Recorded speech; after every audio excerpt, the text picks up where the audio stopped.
दुर्गापुर नाम का एक छोटा सा गांव था। उसी गांव के किनारे कुछ पुरानी झोपड़ियां थीं, जहां गांव के सबसे गरीब लोग रहते थे। उसी में एक झोपड़ी में लखनुआ रहता था। उसका चेहरा अपने नाम के विपरीत जीवन की कठोर सच्चाइयों से थका हुआ था। उम्र 30 से ऊपर हो चली थी, पर गरीबी ने उसे समय से पहले ही बूढ़ा सा बना दिया था। लखनुआ की पत्नी का नाम गंगा था। वह एक सीधी साधी गृहिणी थी। वह दिन भर दूसरों के खेतों पर काम करती थी, मगर इतनी कमाई नहीं होती थी कि वह सुकून से भरपेट खाना खा सके। उनका एक छोटा सा बेटा था जिसका नाम शंकर था। गांव की आबादी ज्यादा बड़ी तो न थी, मगर त्योहारों के मौसम में यह गांव जाग उठता था। खासकर नवरात्रि के समय तो देवी माँ की पूजा पूरे गांव के लिए बड़ा पर्व बन जाता था। गांव में एक पुराना मंदिर था। माँ दुर्गा का मंदिर में पत्थर की मूर्ति स्थापित थी। माना जाता था कि वह मंदिर बहुत चमत्कारी है और देवी माँ की कृपा से लोगों को अपनी मुरादें पूरी होती थीं। सुनो जी, आज खेत वाले चौधरी साहब ने एक बोरी गेहूं देने को कहा है। बस दिन भर की मजदूरी करनी होगी। मैं जाऊंगी तो घर में कुछ दिनों का राशन हो जाएगा। तुम चली जाओ गंगा, मैं कोशिश करूंगा कि किसी और के खेत पर थोड़ी और मजदूरी मिल जाए तो अच्छा होता। बेटा अब बड़ा हो रहा है, खर्चे भी बढ़ रहे हैं और नवरात्रि का पूजा भी आ गया है। थोड़ा बहुत खर्च तो त्योहारों में भी होगा। माँ पिताजी, मुझे भी मंदिर जाना है माँ दुर्गा की आरती देखने। इस बार तो नवरात्रि का पूजा हम लोग धूमधाम से मनाएंगे ना। हाँ बेटा, हम जरूर चलेंगे। बस मैं काम से लौटूंगी तब चलेंगे। तुम घर पर ही रहना। उसी गांव में एक और परिवार रमेश का था।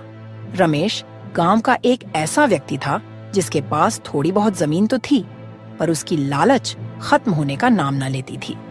वह हर बात में अपना स्वार्थ देखता था और दूसरों की भलाई पर उसे विश्वास ही न था। वह खुद को नास्तिक कहता। देवी देवता की पूजा में उसकी कोई आस्था नहीं थी। गांव के लोगों को उसकी बातें पसंद नहीं आती थीं, परंतु वह समाज में किसी तरह रुतबा बनाने की कोशिश में लगा रहता था। गांव के ठीक बीचों बीच एक पुराना बरगद का पेड़ था। उसी के नीचे चौपाल लगती थी। आज सवेरे से ही हरिराम बाबू ने ऐलान करवा दी थी कि शाम को सभी ग्रामीण इकट्ठे हों। लखनुआ, गंगा जैसे गरीब लोग भी अपने अपने काम निपटाकर वहां पहुंचे। कुछ किसान, कुछ महिलाएं और बच्चे पेड़ के आसपास टहलने लगे थे। वहीं रमेश भी अपने साफ सुथरे कपड़े पहनकर आया था। वह हमेशा दिखावे में रहता था कि वह धनवान है और उसे लोगों की परवाह नहीं, पर वह जानता था कि गांव की किसी भी बड़ी चर्चा में शामिल होने से उसकी छवि बनी रहेगी।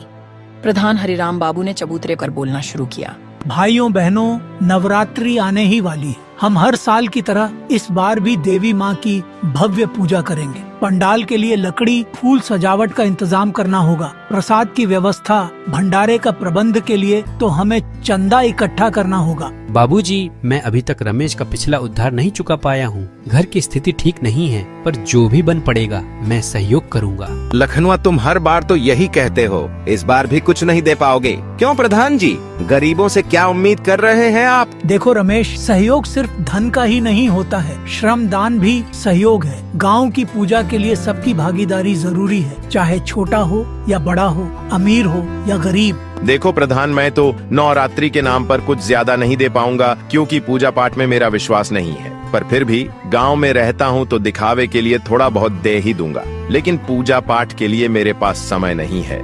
गांव के दूसरे लोगों ने एक दूसरे को देखा। कुछ ने सिर हिला दिया। गंगा ने सोचा कि भले ही पैसे न हो, पर वह और लखनुआ मिलकर पंडाल की सजावट में मदद जरूर कर सकते हैं। उधर रमेश मन ही मन सोच रहा था कि वह क्यों अपना समय और पैसा इस पूजा में लगाए, जबकि वह खुद को नास्तिक मानता था। उसे उम्मीद थी कि इस बार भी वह बस नाम मात्र की रकम देकर अपनी जिम्मेदारी पूरी कर देगा और लोग उसे कुछ न कह पाएंगे। सभी लोग अपना अपना चंदा दिया। लखनुआ और गंगा ने वादा किया कि वे अगले दिन से पंडाल की सफाई और सजावट का काम संभालेंगे। रमेश ने अनमने ढंग से अपनी ओर से 10 रुपए का चंदा दे दिया, जो आज के समय में ऊंट के मुंह में जीरा जैसा था। फिर भी प्रधान हरिराम बाबू ने कोई विरोध नहीं किया, क्योंकि उनकी सोच थी कि जो भी कुछ दे रहा है अच्छा ही है।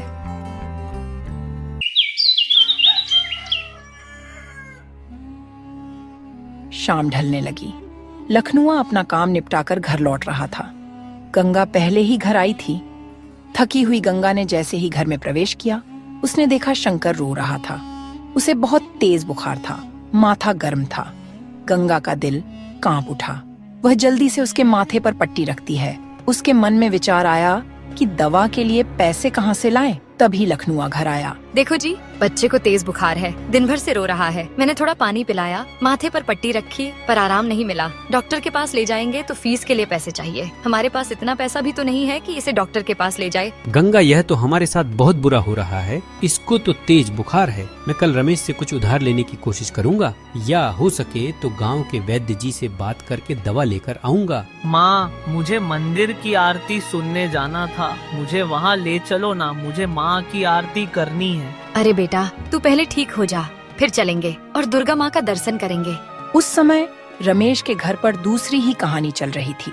उसके घर में उसकी पत्नी राधिका थोड़ा बहुत भक्तिभाव रखती थी, लेकिन रमेश ने उसे भी प्रभावित कर रखा था कि पूजा पाठ से कुछ नहीं होता, सब ढोंग ढकौसला है, सब अंधविश्वास है। देखो जी, शादी के पहले मैं माँ दुर्गा की आरती में जाती थी, पर तुम्हारे कहने पर सब छोड़ दिया। कभी कभी लगता है कि कुछ गलत कर रही हूँ। अरे तुम क्यों चिंता करती हो? मेहनत और दिमाग से इंसान सफल होता है, किसी मूर्ति से नहीं। पूजा में पैसे देकर बस पंडितों की जेब भरते हैं लोग। पूजा पाठ से कुछ नहीं होता है। फिर भी गांव का उत्सव है, सभी लोग मिलकर पूजा मनाते हैं। माँ दुर्गा का पूजा हमें भी करना चाहिए। इतना नास्तिक बनना अच्छा नहीं है। हमें कुछ ज्यादा चंदा देना चाहिए और गांव वालों का साथ देना चाहिए। तुम साथ देने की बात कर रही हो? मैं चंदा में 10 रुपए दे दिया ना, बस मेरे पास इससे ज्यादा देने को फिजूल पैसे नहीं है। रमेश की लालच यहीं खत्म नहीं होती थी। वह अक्सर गांव के गरीब लोगों को ऊंची ब्याज पर पैसा उधार देता था। फिर जब वे चुका न पाते तो उनकी जमीन हड़पने की कोशिश करता था। यह सब छिपा भी नहीं था। लोग उससे डरते थे, इसलिए सीधे मुंह बात कोई नहीं करता था। हालांकि इस बार नवरात्रि की पूजा को लेकर वह भी मन ही मन सोच रहा था कि कैसे इसका कुछ फायदा उठाया जाए। वह देख रहा था कि गांव के लोग एकजुट हो रहे हैं, तो कहीं न कहीं उसकी दाल गलाना आसान नहीं होगा। इधर लखनुआ के घर में रात को खाना बनाने के लिए एक भी अनाज नहीं था। गंगा और लखनुआ दोनों के मन में भारी दुख था। त्योहार का समय आ गया, पर घर में इतने भी पैसे नहीं कि ढंग से पूजा पाठ कर सके और शंकर के लिए दवा ले सके। अगर इस तरह चलता रहा तो हमारी परेशानी और बढ़ जाएगी।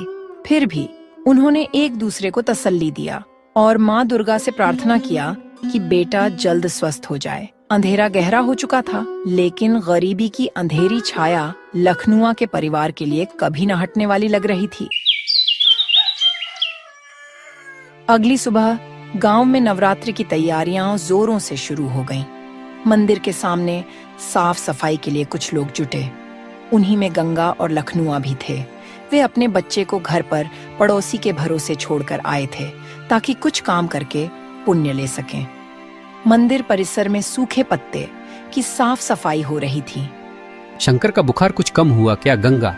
हाँ, पड़ोसन ने जड़ी बूटी की कोई पुरानी दवा दी है। कल से थोड़ा आराम है। उम्मीद है कि जल्दी ठीक हो जाएगा। अगर पैसे होता तो डॉक्टर के पास ले जाता, पर कल रमेश ने भी उधार देने से मना कर दिया। उनका कहना है कि पहले पुराना कर्ज चुकाना होगा। कोई बात नहीं जी, माँ दुर्गा की कृपा होगी तो सब ठीक हो जाएगा। वहीं पर रमेश भी आया, मगर वह साफ सफाई करने के बजाय खड़ा होकर सिर्फ देख रहा था। उसके चेहरे पर व्यंग्यात्मक हंसी थी, जैसे सोच रहा हो कि यह बेकार का काम करने से उन्हें क्या मिलेगा।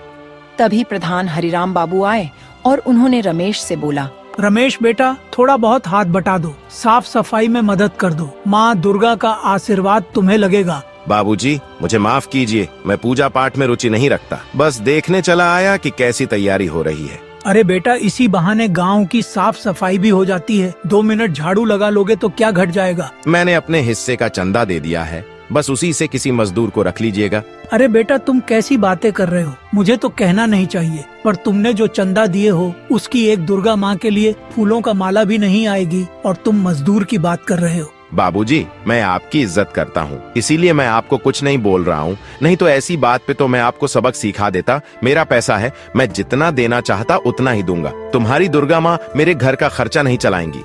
इस जवाब को सुनकर कई लोगों के मन में गुस्सा आया, पर कोई कुछ बोल नहीं सका। सबको पता था कि रमेश से उलझना मतलब अपने लिए मुसीबत मोड़ लेना है। रमेश फिर वहां से निकल गया। गंगा को रमेश का इस तरह का व्यवहार पसंद नहीं आया, फिर भी वह कोई टिप्पणी नहीं कर सकती थी। वह बस मन में माँ दुर्गा से प्रार्थना करने लगी कि सब कुछ ठीक ठाक संपन्न हो जाए। फिर अगले दिन नवरात्रि का पहला दिन था। रमेश आरती के दौरान मंदिर की दहलीज के बाहर खड़ा था, लेकिन आरती में शामिल नहीं हुआ। उसे अपने नास्तिक होने का बड़ा गर्व था, पर गांव वालों के सामने वह खुले तौर पर देवी देवता का अपमान भी करता था। देखो रमेश जी भी आए हैं। आश्चर्य है, इन्हें तो ईश्वर पर भरोसा नहीं है, फिर भी वह यहाँ आए हैं। यह सब बात रमेश सुन रहा था। वह उनके पास आकर बोला, मैं सब सुन रहा हूँ, पर मुझे फर्क नहीं पड़ता। मैं तो बस देखने चला आया था कि कितने लोग इस पूजा में इकट्ठे होते हैं। भैया, माँ की कृपा से सब चलता है। आप भी थोड़ा सा मन से जुड़कर देखिए, शायद कोई चमत्कार महसूस हो। मैं ऐसी बातों पर यकीन नहीं करता। चमत्कार इंसान अपने हाथों से करता है। ये सब चमत्कारी बातें तुम जैसे गरीब लोग ही कर सकते हैं। घर में खाने के लिए मोहताज हो और पूजा पाठ के चक्कर में पढ़े रहते हो, इसीलिए तुम सब गरीब हो। यह बात सुनकर सभी चुप हो गए, लेकिन रमेश के मन में कटुता भरी हुई थी। उसे लगता था कि ये सब बेकार की बातें हैं। वह नवरात्रि को भी एक सामान्य उत्सव से ज्यादा कुछ नहीं मानता था। अगले दिन गांव में बाजार लगा। यह साप्ताहिक बाजार थी, जहां सब्जियां, अनाज, मसाले, कपड़े बिकने आते थे। रमेश भी उसी बाजार में एक बीज खाद विक्रेता से मिलने गया था। वह अपनी जमीन पर खेती कम करता था, पर किसानों को उधार देकर उनसे मुनाफा कमाने के उपाय ढूंढता रहता था। उसे किसी किसान ने बताया था कि नई किस्म के बीज आ रहे हैं, जिनसे फसल दोगुनी हो सकती है। रमेश सोचा कि इन बीजों के जरिए वह छोटे किसानों को उधार देगा और बाद में उनका मुनाफा झटक लेगा। भाई साहब, ये बीज क्या गरीब किसान ले पाएंगे? और ब्याज पर लेना चाहें तो तुम मुझे सीधे दे देना, मैं उन्हें आगे बेच दूंगा। देखिए बाबू, मुझसे तो जो खरीदना चाहेगा मैं उसे बेच दूंगा। आपकी बात समझ रहा हूँ, लेकिन ब्याज का मामला बड़ा पेचीदा होता है। तुम मुझे सारा बीज दे देना और मैं गांव वालों को कर्ज में दे दूंगा, फिर उनसे इस बीज का ब्याज लूंगा। इसी बीच लखनुआ और उसकी पत्नी गंगा उसी रास्ते से गुजर रहे थे। रमेश ने उसे रोक लिया। क्यों रे लखनुआ, देखो एक नई बीज आई है, तुम भी इन बीजों में दिलचस्पी रखो। अच्छा अनाज उगेगा, अगर तुम्हें चाहिए तो मैं तुम्हें उधार पैसा दे सकता हूँ। बड़ी अच्छी फसल होगी, फसल होते ही तुम ब्याज समेत पैसा चुका देना। भैया, मैं पहले से ही कर्ज में डूबा हूँ। नई फसल लगाने के लिए मेरे पास जमीन भी बहुत कम है, ब्याज तो चुका नहीं पाऊंगा, फिर से क्या कर्ज लूं? तुम्हारी जिंदगी कभी नहीं बदलने वाली। न माँ दुर्गा तुम्हारी मदद करेगी, न तुम अपने दम पर कुछ कर पाओगे। यह बात सुनकर लखनुआ का चेहरा निराश हो गया। गरीब होने का ताना वह रोज सुनता था, पर आज रमेश ने उसके विश्वास पर भी चोट कर दी थी कि न माँ दुर्गा तुम्हारी मदद करेगी, न तुम खुद कुछ कर पाओगे। यह उसकी आस्था का अपमान था। भैया, भले ही हमारे पास धन नहीं है, पर माँ दुर्गा की कृपा हमारे ऊपर हमेशा रहती है और मेहनत के बल पर ही हम जी रहे हैं। आस्था से पेट नहीं भरता बहन, मेहनत से ही भर जाए तो ठीक, वरना भक्ति का ढकोसला ही चलता रहेगा। चलो जी, ऐसे लोगों से बहस का कोई फायदा नहीं। यह कहकर दोनों वहां से चले जाते हैं। रमेश मन ही मन सोच रहा था कि ये लोग पूजा पाठ के कारण गरीब हैं, फिर भी पूजा पाठ में लगे रहते हैं। उसे लगता था कि उन्हीं की वजह से गांव पिछड़ा हुआ है। दूसरी ओर लखनुआ के मन में दुख भर गया था। गरीबी के कारण वैसे ही जीवन कठिन था, ऊपर से अपमान भी सहना पड़ता था। गंगा ने उसे समझाया, देखो जी, तुम निराश मत हो, माँ दुर्गा सब देख रही हैं। वक्त आएगा तो न्याय भी होगा। इस तरह बाजार से लौटते हुए पति पत्नी दोनों के दिल में टीस उठ रही थी।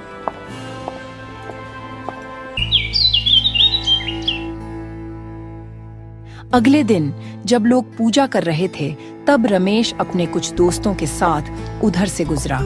गांव वालों को पूजा पाठ करते हुए देखकर रमेश बोलता है, देख रहे हो ये लोग कैसे समय बर्बाद कर रहे हैं। यही समय अगर खेत या काम में लगाते तो कुछ कमाई हो जाती। अरे भाई, आस्था भी जरूरी होती है। मन को बल मिलता है, दिल को सुकून मिलता है। मन को बल देने के लिए इंसान की अपनी सोच ही काफी है। ये पूजा पाठ सिर्फ ढोंग है, इससे कुछ नहीं होगा। जब गंगा पूजा करके मंदिर से बाहर आई तो अचानक रमेश की नजर गंगा पर पड़ी।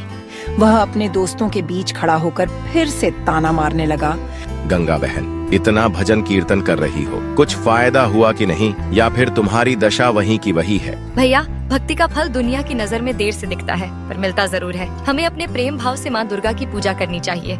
फिर भी गंगा अपने विश्वास पर अड़ी रही। घर पहुंचकर उसने लखनुआ को सारा हाल सुनाई। लखनुआ ने कोई प्रतिक्रिया नहीं दी। शायद वह इतना थक चुका था कि वह किसी बहस में नहीं पड़ना चाहता था। दोनों ने एक दूसरे को हिम्मत दिए। अगले दिन रमेश अपने घर पर बैठा बैठा किसी योजना में डूबा था। उसने सोचा कि कई लोग पूजा की वजह से एकत्र हो रहे हैं और कुछ दान दक्षिणा के लिए हाथ फैला रहे हैं। उसी समय लखनुआ वहां आया। वह रमेश से एक पुराना उधार चुकाने की गुजारिश करने आया था। दरअसल रमेश ने अपने साहूकारी रजिस्टर में लखनुआ का नाम भी लिखा हुआ था, जिसका ब्याज बढ़ता जा रहा था।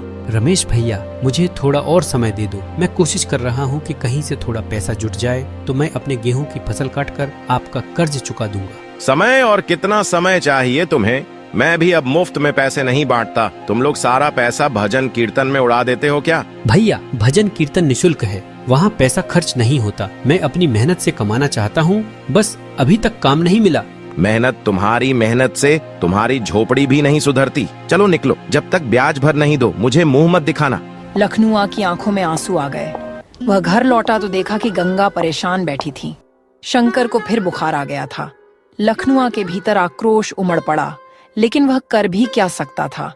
पैसे न होने के कारण वह रमेश की बातें सहन करने को मजबूर था। उधर गांव में दुर्गा पूजा की धूमधाम बढ़ती जा रही थी। गांव के लोग खुश थे, पर लखनुआ और गंगा के लिए घर की परेशानियां कम नहीं हो रही थीं।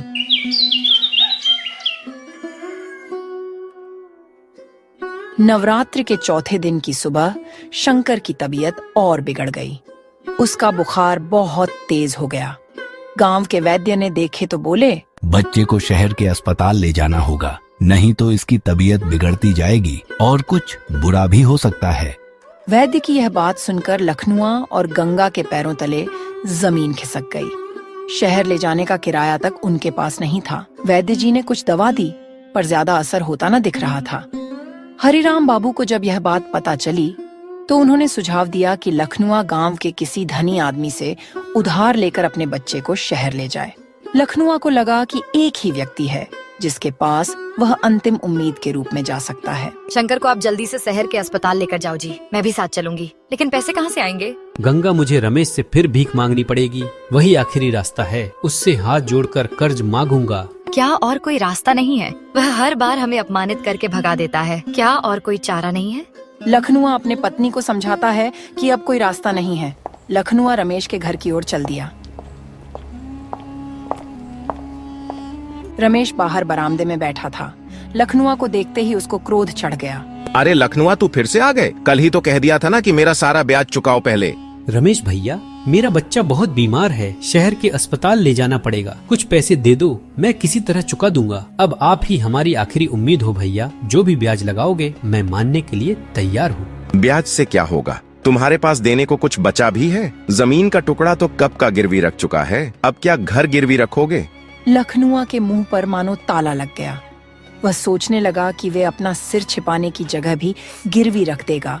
शंकर के बुखार से तड़पते शरीर को सोचकर लखनुआ फूट फूट कर रोने लगा। रमेश को जरा भी दया न आई। वह बस अपनी शर्तें थोप रहा था कि उसे जमीन के कागज या कोई दूसरा गारंटी चाहिए। भैया, मेरा सब जमीन घर सब ले लो, पर मेरे बच्चे की जान बचा लो। मुझे कुछ पैसे दे दो। ठीक है, मैं तुम्हें 5,000 रुपए देता हूँ, पर याद रखना 2 गुना ब्याज पर चुकाना होगा, और अगर चुकता न कर पाए तो मैं तुम्हारे घर और जमीन की नीलामी करवा दूंगा। रमेश ने 5,000 रुपए गिनकर लखनुआ को थमा दिया। इतने पैसों से शहर का इलाज तो मुश्किल ही था, पर लखनुआ ने टूटे मन से रमेश के आगे सिर झुकाया और वहां से चल दिया। फिर वह तीनों शहर के लिए निकल गए। रास्ते में उन दोनों की आंखों से आंसू बह रहे थे। उन्हें अपमान का पहाड़ झेलना पड़ रहा था, लेकिन बेटे की जान से बढ़कर और कुछ नहीं था। गंगा और लखनुआ अस्पताल पहुंचे और डॉक्टरों ने इलाज शुरू कर दिए। फिर जब रात हुई तो एक दिव्य प्रकाश फैली और उसमें से दुर्गा माँ प्रकट हुई। बच्चों, तूने सच्चे मन से मुझे पुकारा है। तेरी श्रद्धा ने मुझे बाध्य कर दिया है कि मैं तेरे सामने प्रकट हूँ। सच्चे हृदय से की गई भक्ति कभी व्यर्थ नहीं जाती। जो मुझ पर पूर्ण विश्वास रखता है, मैं उसकी हर पीड़ा हर लेती हूँ। स्मरण रहे, श्रद्धा और कर्म की शक्ति से बड़ा कोई धन नहीं। जो सच्चे मन से मुझे पुकारता है, मैं उसकी पुकार अवश्य सुनती हूँ। सुख दुख जीवन के दो पहलू हैं। जो व्यक्ति सुख में भी ईश्वर का नाम जपे, वही सच्चा भक्त होता है। तुमने हमेशा मेहनत और कठिनाई झेली है। अब से मैं तुम्हें और तुम्हारे बेटे को आशीर्वाद देती हूँ कि इसकी तबीयत बिल्कुल सही हो जाए और तुम लोग खुशी खुशी अपना जीवन बीता सको। इतना कहकर दुर्गा माँ वहाँ से गायब हो जाती है। फिर अगले दिन डॉक्टर ने आश्चर्य से बोला, अरे आपके बच्चे की तबीयत तो बिल्कुल सही हो गई है, आप लोग इसे घर ले जा सकते हैं। डॉक्टर की बात सुनकर दोनों बहुत खुश हुए और डॉक्टर की फीस देकर वहाँ से घर की ओर चल दिए। लखनुआ और गंगा अस्पताल से लौटते हुए उन्होंने देखा कि गांव में माहौल उत्सवपूर्ण था। वह दोनों घर आकर स्नान करके नया कपड़ा पहनकर माता रानी की भक्ति में लीन हो गए। उधर रमेश कुछ काम से शहर जा रहा था कि अचानक एक तेज चलती कार से उसका एक्सीडेंट हो जाता है और बुरी तरह घायल हो जाता है और उसको अस्पताल में एडमिट कराया गया। इलाज में इतना खर्च हो गया कि उसकी सारी जमा पूंजी अस्पताल में ही लग गई और उसकी जान बच गई। कुछ दिन बाद अस्पताल से आया तो सभी से माफी मांगने लगा। अब वह गहरे संकट में था क्योंकि अब वह अपने पैर से नहीं चल सकता था। गंगा और लखनुआ ने एक दूसरे की ओर देखा कि यही रमेश था जो कल तक सबको नीचा समझता था। आज वही किस्मत के थपेड़े खा रहा है। फिर भी गंगा के हृदय में दया उमड़ आई। आस्था का मार्ग दयालुता सिखाती है। मैंने बहुत अपमान किया तुम सबका और देवी माँ का भी। अब समझ में आया कि केवल धन और लालच से सब कुछ नहीं होता। मुझे माफ कर दो। बेटा, माँ के दरबार में देर है, अंधेर नहीं। सच्चे मन से प्रार्थना करोगे तो यह तुम्हारा भी दुख खत्म हो जाएगा। जी बाबूजी, मैंने बहुत देर कर दी, पर अब जीवन में सही रास्ता अपनाने की कोशिश करूंगा। जो हुआ सो हुआ। अब सब मिलकर माँ के आगे प्रार्थना करेंगे कि गाँव में सुख शांति बने रहे।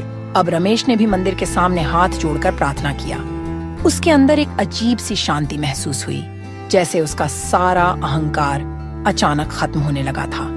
वहीं गंगा और लखनुआ के मन में हल्कापन महसूस हुआ। कहीं न कहीं उनकी आस्था को भी यह विश्वास मिला कि भक्ति में शक्ति है और माँ हर किसी का समय आने पर हिसाब बराबर करती है। सूरजपुर नामक एक छोटा सा गांव था जहां चिलचिलाती धूप और गर्म लू के थपेड़े दिन ब दिन तेज होती जा रही थीं।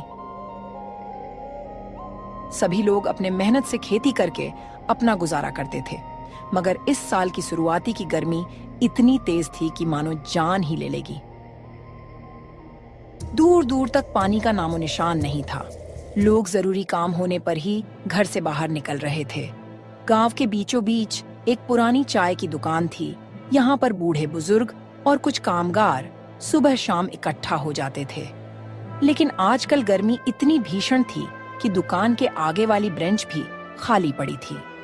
चाय की दुकान के मालिक राम स्वरूप, जिनको सब काका कहते थे, उनका चेहरा पसीने से लथपथ था। काका को गर्मी का बहुत अनुभव था, लेकिन इतनी भयंकर लू उन्होंने बहुत कम ही देखा था। हे भगवान, आज तो सूर्यदेव आग उगल रहे हैं। लगता है जैसे आसमान से अंगारे बरस रहे हैं। पानी पी पी कर जीवन का गुजर हो रहा है। अब की बार तो गर्मी इतनी पड़ रही है कि जैसे जान ही चली जाए। हाँ काका, आप सच कह रहे हो। पिछले कई बरस में मैंने इतनी गर्मी नहीं झेली। सब तरफ त्राही त्राही मची है। गांव के कुएं भी सूख गए हैं। जो थोड़ा बहुत पानी है वो गंदा हो चुका है। जो भी पानी बचा है वह भी पीने लायक नहीं है। उसी वक्त वहाँ से एक नंदू नाम का आदमी वहाँ से गुजरता है। उसके चेहरे पर परेशानी की लकीरें थीं, पर आंखों में उम्मीद की चमक। वो काका से हाथ जोड़कर अभिवादन करता है। प्रणाम काका, क्या एक गिलास ठंडा पानी मिल जाएगा क्या? बहुत जोर की प्यास लगी है, प्यास के मारे जान जा रही है। काका तुरंत पास पड़े घड़े में हाथ डालते हैं और आधा गिलास पानी निकालते हैं और नंदू को दे देते हैं। नंदू जल्दी जल्दी पानी पीता है, मानो हलक सूख गया हो। धन्यवाद काका, गर्मी ने जान निकाल रखी है। इतनी गर्मी में भी काम करना पड़ रहा है। पेट के लिए कुछ तो कमाना ही पड़ेगा। बिल्कुल बेटा, पेट तो हर हाल में पालना ही है। पर सुन रहा हूँ कि तुम्हारे मोहल्ले में भी पानी का बड़ा संकट हो गया है। जी काका, 2 दिन से नल में पानी नहीं आ रहा है। पानी का स्रोत नीचे चला गया है। सभी लोग परेशान हैं और मैं जो भी पानी बचा कर रखा था वो भी लगभग खत्म हो चुका है। दिन में मजदूरी करके आता हूँ तो घर में पानी की दिक्कत देखकर दिल टूट जाता है और बिजली भी दिन भर गुल रहती है, पंखा भी नहीं चलता। हाँ बेटा, बहुत बुरा हाल है, लेकिन बेटे तुम चिंता मत करो। सरकार कोई ना कोई योजना निकालेगी, जैसे सूखा राहत, पानी का टैंकर और राशन का इंतजाम करने का वादा कर रही है। और सुनने में आया है कि गांव का एकमात्र सरकारी ट्यूबवेल भी सूखने की कगार पर है। हाँ, सुना तो मैंने भी है, पर सरकार हर बार वादा तो बहुत कुछ करती है, मगर हम गरीबों तक कुछ नहीं पहुंचता। सिर्फ सभी बड़े बड़े वादे करते हैं। इतनी गर्मी है, पता नहीं आगे क्या होगा। नहीं नहीं बेटा, ऐसी बात नहीं है। अब की बार मोदी की सरकार है, वह सारा वादा पूरी करेगी, हमें कुछ ना कुछ राहत मिलेगी। चाचा जी, अगर हम सरकार के भरोसे रहेंगे तो पानी और भोजन के लिए मर जाएंगे। हमें अपने ऊपर भरोसा रखना होगा, हमें अपना कर्तव्य को पूरा करना होगा। अगर हम मेहनत नहीं करेंगे और सरकार के भरोसे रह जाएंगे तो यह अच्छी बात नहीं है। हाँ बेटा, तुम सही कह रहे हो। इसीलिए बोला जाता है कि पानी का इस्तेमाल सोच समझ कर करो, फालतू का पानी मत बर्बाद करो। खैर, मैं तो यही कहूँगा कि हौसला रखो, ये बुरा समय है, यह भी बीत जाएगा। ठीक है काका, अब मैं चलता हूँ। घर पर रोटी और पानी का भी इंतजाम करना होगा। नंदू वहाँ से चला जाता है। गर्मी इतनी थी कि हवाओं का झोंका उसके चेहरे को झुलसा देता है। वह तेज कदमों से अपने घर की ओर बढ़ता है। नंदू का छोटा सा घर में नंदू की पत्नी रेखा उसकी इंतजार कर रही थी। उसका एक बीमार बेटा राजू खाट पर सोया हुआ था। नंदू घर के अंदर आता है तो वह पसीने से भीगा हुआ था। आ गए जी, क्या हुआ? बहुत देर लगा दी आने में। सब ठीक तो है ना? हाँ रेखा, बस चाय के लिए काका की दुकान पर रुक गया था। वहाँ भी गर्मी की ही चर्चा हो रही थी। सबसे पहले तुम मुझे 1 गिलास पानी दो, प्यास के मारे जान जा रही है। पानी कहाँ से दूं जी? नल सूखा पड़ा है, पास वाले कुएं में भी पानी नहीं है। सुबह की बची हुई 1 बोतल पानी थी, वह भी राजू को पिला दी। हमारे पास अब थोड़ा भी पानी नहीं बचा। और तो और राजू को भी जोर का बुखार हो गया था। मैं डॉक्टर को बुलाकर दवा ली हूँ, तब उसका बुखार कम हुआ है। नंदू सिर पकड़ लेता है। हालात की बेबसी उसके चेहरे पर साफ झलक रही थी, लेकिन वह कुछ कर भी नहीं पा रहा था। इतनी गर्मी, ऊपर से गरीबी उसे तोड़ दी थी। वह दुखी मन से रेखा से बोलता है, ठीक है रेखा, मैं देखता हूँ, कहीं से पानी की व्यवस्था करता हूँ। आज मजदूरी में कम पैसा मिला है और तो और काम भी कम है। लोग भी धूप की वजह से काम नहीं करवा रहे हैं। कल जाकर देखूंगा कि किसी टैंकर से पानी खरीद कर लाऊंगा। सुन रही हूँ कि शहर से आने वाला पानी का टैंकर बीच में ही रोक दिया गया है। कुछ ठाकुर लोग टैंकर लाकर ऊंचे दामों में बेच रहे हैं। इतने महंगे पानी को हम कब तक खरीदेंगे? कुछ समझ नहीं आता। हमें कोई दूसरा रास्ता निकालना होगा। कोई बात नहीं, हम मिलकर कोई रास्ता निकाल लेंगे। तुम पहले आराम कर लो, बहुत थक गए होंगे। नंदू निराश होकर पास पड़ी खाट पर बैठ जाता है। तभी उसका बेटा राजू उससे कहता है, पापा पापा, मुझे बहुत जोर की प्यास लगी है, मेरा गला सूख रहा है, मुझे पानी दे दो। नंदू का दिल पसीज जाता है। वह दुखी मन से अपने बेटा से बोलता है, बेटा थोड़ी देर सहन कर ले, मैं अभी पानी लेकर आता हूँ। पर उसे खुद भी नहीं मालूम कि पानी वह कहाँ से लाएगा। उस पर गरीबी और कर्ज और गर्मी तीनों का कहर टूट पड़ा था। वह बिना आराम किए पानी के तलाश में चला जाता है। गांव का एक चौराहा था जहां लोग कभी चहल पहल में जुटे रहते थे, लेकिन अब दोपहर में सड़कें सुनसान थीं। उसी गांव में ठाकुर रमेश सिंह रहता था। गांव का सबसे अमीर व्यक्ति था और गांव में दबदबा बनाकर रहता था। उसके बारे में तरह तरह की चर्चाएं थीं कि वो कभी कभी लोगों की मदद करता था, मगर ज्यादातर वह लोगों पर रौब जताता था और अपना स्वार्थ साधता था। उसी के साथ उसका खास आदमी कल्लू उसके साथ रहता था। वह हेरा फेरी, बेईमानी और मुनाफाखोरी में उसका नाम पहले था। वह अपने स्वार्थ के लिए कुछ भी कर सकता था। अरे कल्लू, इतनी धूप में क्यों खड़े हो भाई?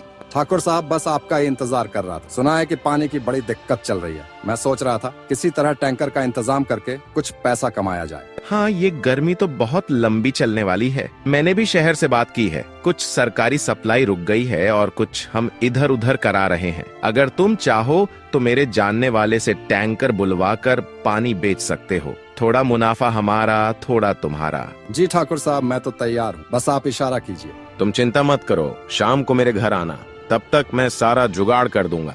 दोनों एक दूसरे की ओर देखकर मुस्कुराते हैं, जैसे कोई गोपनीय सौदा तय हो गया हो। कालू चल देता है। इधर नंदू एक टूटी फूटी बाल्टी लिए गांव के पार स्थित एक पुराने तालाब की ओर बढ़ रहा था, जहां शायद थोड़ी बहुत पानी की संभावना बची थी। तालाब तक पहुंचते पहुंचते नंदू पसीने में लथपथ हो जाता है। तालाब की हालत देखकर उसका दिल टूट जाता है। वहां सिर्फ काई जमी हुई थी, पानी बहुत कम था। नंदू को पानी गंदा लगता है, पर उसकी मजबूरी थी। वह आस पास नजर दौड़ाता है। तभी उसके पास एक बूढ़ी दादी आती है। अरे बेटा, यह पानी तो बहुत गंदा है। इस पानी से तो बीमारियां फैलेंगी। तुम इस पानी को क्यों भर रहे हो? क्या करूं दादी, पानी की इतनी किल्लत है कि घर में मेरी पत्नी और मेरे बच्चे प्यासे हैं। मैं उनके लिए कुछ नहीं कर पा रहा हूँ। मुझे तो मजबूरी में यही भरना पड़ेगा। नंदू अपने मजबूरी में पानी भर लेता है और घर की ओर चला जाता है। रास्ते में उसे मास्टर श्यामलाल मिलते हैं, गांव के सम्मानित शिक्षक, जिनका दिल बहुत साफ था। वो हमेशा लोगों की भलाई की सोचा करते हैं। इस भीषण गर्मी में भी मास्टर जी लोगों के घर जाकर समझाते हैं कि संयम और स्वच्छता को न छोड़ें। अरे नंदू, कहाँ से आ रहे हो? बहुत परेशान नजर आ रहे हो। नमस्ते मास्टर जी, तालाब से पानी भरने गया था। बेटा, ये पानी बहुत गंदा है। इससे बीमारी पकड़ने का खतरा है। घर पर इसे उबाल कर ही पीना है, वरना डायरिया, उल्टी दस्त लग सकते हैं। जी मास्टर जी, मेरे पास और कोई चारा भी नहीं था। नल सूखा पड़ा हुआ है और कुआं भी सूखा पड़ा है। समस्या तो बहुत विकट हो गई है। प्रशासन भी हाथ खींचे बैठा है। कुछ लोग अपने मुनाफे के लिए पानी बेच रहे हैं। अब भगवान ही हमें बचाएंगे या मार डालेंगे। नंदू जल्दी से अपने घर जाता है और पानी उबालता है। फिर सभी लोग पानी पीते हैं।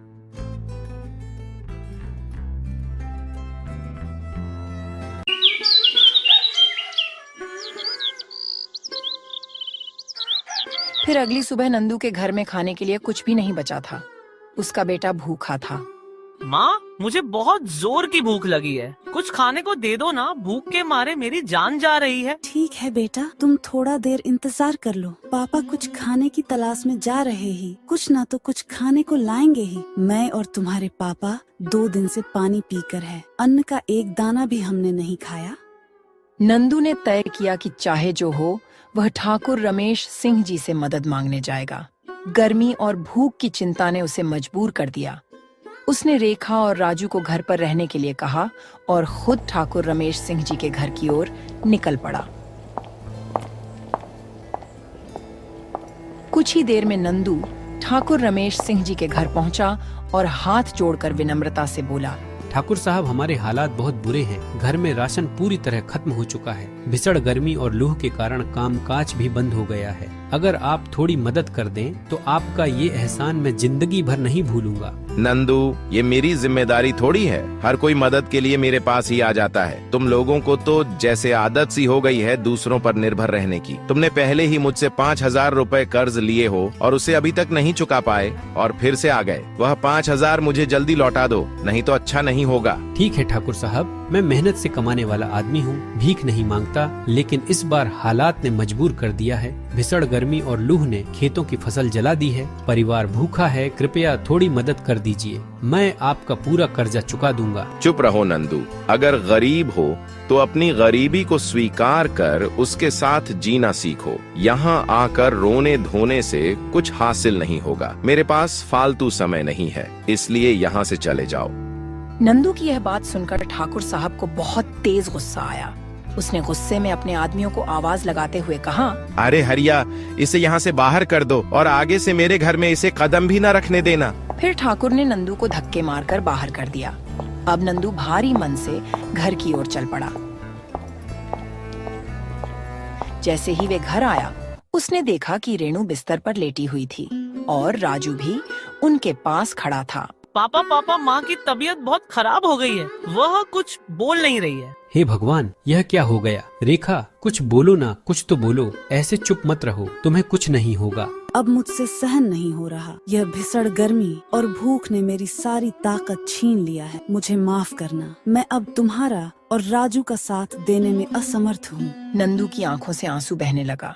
रोते हुए कहा, रेखा ऐसा मत बोलो, तुम्हें कुछ नहीं होगा, तुम हमें छोड़कर नहीं जा सकती। मैं कुछ भी करूँगा तुम्हें ठीक करने के लिए। भगवान पर भरोसा रख।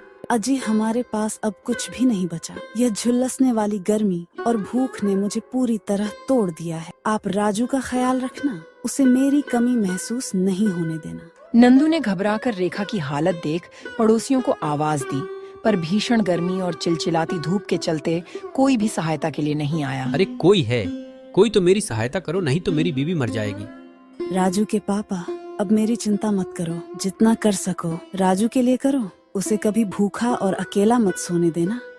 इतना कहकर रेखा की सांसें थम गईं। वो इस दुनिया को हमेशा हमेशा के लिए छोड़कर चली गई। रेखा ऐसा मत करो, तुम मुझे छोड़कर नहीं जा सकती। हमारे पास तुम्हारे अलावा कुछ नहीं है। तुम्हारे बिना तो यह घर भी सूना होगा। तुमने हमेशा मेरा साथ दिया है, अब मैं तुम्हें अकेला नहीं छोड़ सकता। ये कहकर नंदू फूट फूट कर रोने लगा। उसकी आंखों से आंसू रुकने का नाम ही नहीं ले रहे थे। वो महसूस कर रहा था कि उसकी पूरी दुनिया खत्म हो गई है।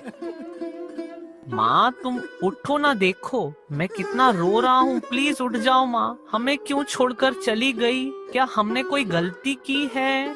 नहीं बेटा, हम बुरे नहीं हैं। ये सब नियति का फैसला है। शायद हमने कभी कोई गलती की होगी जो अब हमें इसका फल भुगतना पड़ रहा है। रेखा के जाने के बाद कई महीने गुजर गए। नंदू और राजू के जीवन में जैसे अंधेरा छा गया था। छोटे से घर में अब एक अजीब सा सन्नाटा था। पापा, माँ क्यों चली गई? हमें छोड़कर क्या हम उसे वापस नहीं ला सकते? बेटा, तुम्हारी माँ ने हमें नहीं छोड़ा, वह ऊपर से हमें देख रही है। अब हमें और मेहनत करनी होगी, क्योंकि तुम्हारी माँ चाहती थी कि हम कभी हार न माने।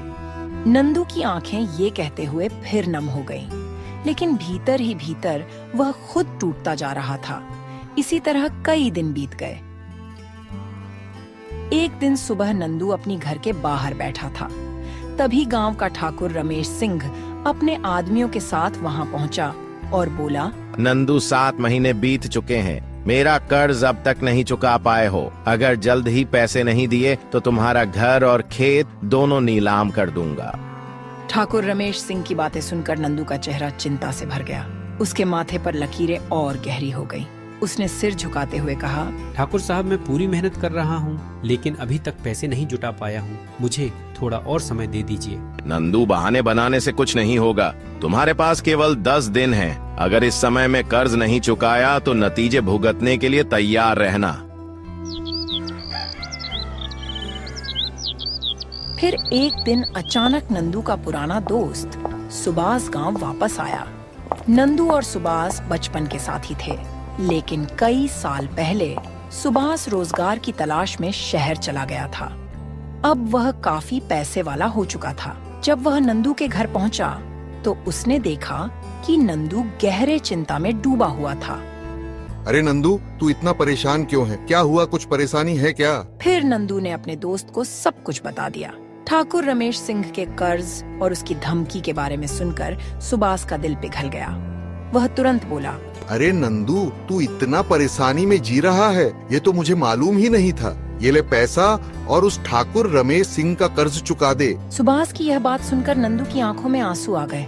वह भावुक होकर बोला, अरे सुभाष भाई, यह तुम्हारा एहसान मैं कैसे चुका पाऊंगा? अरे नंदू भाई, एक दोस्त दूसरे दोस्त के काम नहीं आया तो दोस्ती किस काम की? अगले दिन नंदू ठाकुर रमेश सिंह के घर गया और सारा कर्ज चुका दिया। ठाकुर रमेश सिंह हैरान हो गया, लेकिन उसने पैसे लेकर नंदू को कर्ज से मुक्त कर दिया। नंदू वहां से चला गया। वह कुछ ही दूर गया था कि तभी उसे रास्ते में मास्टर साहब और उसका दोस्त सुभाष मिल गए। अरे नंदू, ठाकुर रमेश सिंह की यही फितरत है कि जब लोग मजबूर होते हैं तो वो उसका फायदा उठाता है। कल्लू के साथ मिलकर सरकारी पानी का टैंकर ब्लैक में बेच रहा है। हमें इस अन्याय के खिलाफ आवाज उठानी होगी। मास्टर जी, हम क्या कर सकते हैं? ये लोग ताकतवर हैं, इनके पास पैसा है, गुंडे हैं। हम गरीबों की कौन सुनेगा? हमें मिलकर कोशिश करनी चाहिए। भीड़ इकट्ठी होगी, जनता एकजुट होगी, तभी कुछ होगा। मैं सोच रहा हूँ गाँव वालों की एक सभा बुलाऊं, तुम भी जरूर आना। शाम को गांव का एक पेड़ के नीचे में मास्टर ने गांव वालों की सभा बुलाई। वहां गांव के लोग जमा हुए। सब गर्मी से त्रस्त थे। चेहरे पर पसीना, आंखों में थकान और दिमाग में पानी की कमी की चिंता। भाइयों बहनों, अब सबको मालूम है कि इस बार की गर्मी ने सबकी कमर तोड़ दी है। न कुएं में पानी, न नल में, न तालाब में। सरकार से जो पानी आता है वह पानी ठाकुर रमेश सिंह खरीद कर ब्लैक में महंगा पानी हम गरीबों को बेच रहा है। हाँ मास्टर जी, ठाकुर रमेश सिंह और कल्लू मिलकर टैंकर के जरिए महंगा पानी बेच रहे हैं। हम लोगों का इस प्रकार कैसे गुजारा होगा? तभी रामस्वरूप काका बोले, मैं अपनी दिन भर की पूरी मजदूरी देकर भी सिर्फ 2 बाल्टी पानी खरीद पाता हूँ। मेरे घर में 5 लोग हैं। ऐसा चलता रहा तो हम अपने परिवार का कैसे गुजारा कर पाएंगे? हाँ काका, आप सही कह रहे हैं। हमें मिलकर कोई समाधान निकालना होगा। पहला उपाय तो यही है कि हम सब पानी का दुरुपयोग बिल्कुल बंद कर दें। जो थोड़ा बहुत पानी मिले उसे साफ रखें। दूसरा, हम सब मिलकर प्रशासन के पास जाएंगे और अपनी मांग रखेंगे कि कम से कम टैंकर तो फ्री में या सस्ते दामों में उपलब्ध कराया जाए। मास्टर जी, ठाकुर रमेश सिंह की सरकारी दफ्तरों में अच्छी पकड़ है। वो चाहेगा तो सब कुछ रोक देगा, किसी की नहीं सुनी जाएगी। लोगों के चेहरों पर निराशा फैल जाती है। नंदू भी वहाँ खड़ा सब सुन रहा था। अंत में वह आगे आता है और बोलता है, हमारे पास और कोई विकल्प भी तो नहीं है। हमें कोशिश तो करना ही पड़ेगा। या तो हम यूं ही रोज टैंकर वालों को पैसे देते रहें, वो जितना चाहें उतना भाव बढ़ाते जाए और हम अपनी भूख प्यास से मरते रहें। भीड़ में सहमति की फुसफुसाहट होती है। मास्टर जी कुछ कागज निकालते हैं। देखो, मैं एक पत्र तैयार कर रहा हूँ। हम सबके हस्ताक्षर लेकर इसे कल कलेक्टर साहब को सौंपेंगे। अगर प्रशासन ने ध्यान नहीं दिया तो हम बड़े पैमाने पर प्रदर्शन करेंगे, लेकिन हम सबको एकजुट रहना होगा। लोग आगे आते हैं। नंदू भी आगे बढ़कर हस्ताक्षर करता है। मोहन, रघुवीर चाचा सभी पत्र पर अपने नाम लिखते हैं। एक उम्मीद की किरण जगती है कि शायद यह पहल रंग लाएगी। अगले दिन सभी कलेक्टर ऑफिस पहुँचे। तब कलेक्टर साहब बोले, हाँ तो बताइए आप लोग की क्या समस्या है? मास्टर जी विस्तार से बताते हैं कि गांव घर में पानी नहीं है, बिजली की कटौती है, टैंकर भी महंगा बेचा जा रहा है। लोग बहुत परेशान हैं, बीमार पड़ रहे हैं। देखिए, इस साल बारिश हुई नहीं, भयंकर सूखा पड़ा है। हम भी कोशिश कर रहे हैं। सरकारी खजाना से आप लोगों के गांव तो रोज 2 टैंकर फ्री पानी जाता है। क्या वह पानी आप लोगों को नहीं मिलता है? साहब, हमें पानी नहीं मिलता। हमारे गांव का एक अमीर आदमी ठाकुर रमेश सिंह रहता है। वह सारा सरकारी पानी को खरीदकर गांव वालों को ब्लैक में महंगे दामों में बेचता है। हम लोग उसके खिलाफ कई बार कंप्लेन की, फिर भी कोई सुनवाई नहीं हुआ। ठीक है, मैं देखता हूँ। उसके खिलाफ कार्रवाई होगी और उसे जेल में डाला जाएगा। मैं पूरी कोशिश करूंगा। आप लोग जाकर आराम से पानी का इंतजार कीजिए। मैं नगर परिषद से बात कर लूंगा। सभी लोग अपने अपने घर चले आए। फिर अगली सुबह को जब कल्लू और ठाकुर रमेश सिंह ने ब्लैक में पानी बेच रहे थे, तभी कुछ पुलिस वाले और एसडीएम साहब गांव में आकर ब्लैक में पानी बेचते हुए ठाकुर रमेश सिंह और कल्लू को पकड़ लेते हैं और उन्हें जेल में डाल देते हैं। इधर गांव के लोग पानी पाकर बहुत खुश हुए। अब उनकी पानी की दिक्कत खत्म हो गई थी और सभी लोग खुशी खुशी अपना जीवन बिताने लगते हैं।